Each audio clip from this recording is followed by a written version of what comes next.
Well, from manufacturing to medical, 3D printing is the wave of the future. The sooner kids can experiment, the more things they can make. Dade Elementary School is getting children off to a solid start in technology. You can see for yourself tonight's What's Right with Our Schools.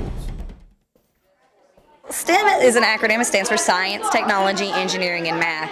And how we teach STEM is problem solving. It's critical thinking. It's giving them criteria and constraints. So giving them little materials or little things to use to solve a problem.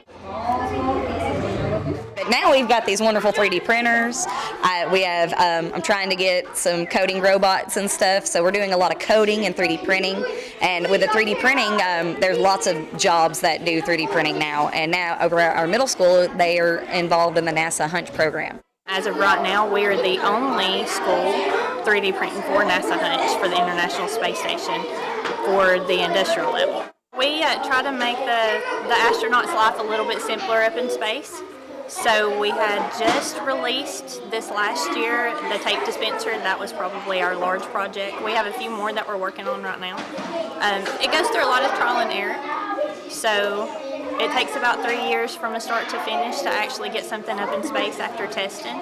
It goes through a lot of schools. There's a lot of programs that are involved in NASA Hunch, and we're just one part of it. Are we allowed to?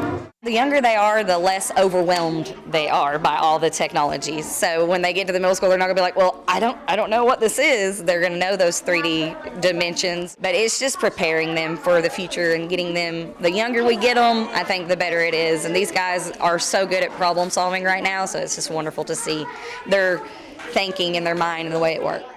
I needed the students to have a better concept of 3D printing and additive manufacturing, so that was where these printers came into play.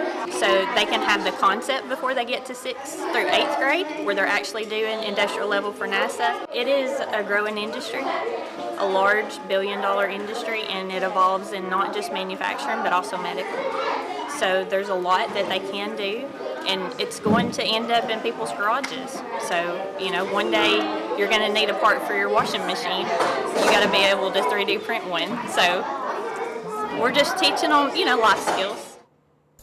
Boy, are they ever. If you know something positive that's happening in our schools, we'd love to hear about it. Email us to news@wdef.com. You might see your idea on a future edition of What's Right with Our Schools.